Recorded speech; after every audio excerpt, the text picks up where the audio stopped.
வணக்கம். இந்த மேக்ஸிமம் திருமணத்துக்கு வந்து ரஜ்ஜி பொருத்தம் ரொம்ப பார்க்கணுங்க. அதாவது செவ்வாயோட நட்சத்திரம் 2 நட்சத்திரத்தையும் நம்ம சேர்த்தோம்னு வச்சுக்கோங்களா, அது தலை ரஜ்ஜி.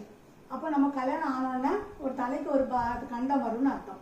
இதே மாதிரி கேதுவோட நட்சத்திரம் புதனோட நட்சத்திரத்தையும் சேர்த்தோம்னு வச்சுக்கோங்க, அது பாத ரஜ்ஜி. அப்போ அவங்க 2 பேருமே எப்பவுமே ஒரு டிராவல்லே தான் இருப்பாங்க, குடும்பத்தில் ஒரு அந்யூன்யமாக இருக்க மாட்டாங்க. இந்த சுக்கிரனும் சனியும் பார்த்தீங்கன்னா தொடர் ரஜ்ஜி. அப்போ அவங்க வீட்டில் என்னென்னா செல்வம் குறைவாக தான் இருக்கும், வறுமை தான் இருக்கும், அதனால் குடும்ப நாசமாக இருக்கும். அதனால் அந்த இது சேர்க்கக்கூடாது. அதே மாதிரி குருவும் சூரியனும் அது என்ன வயிறு ரஜ்ஜி.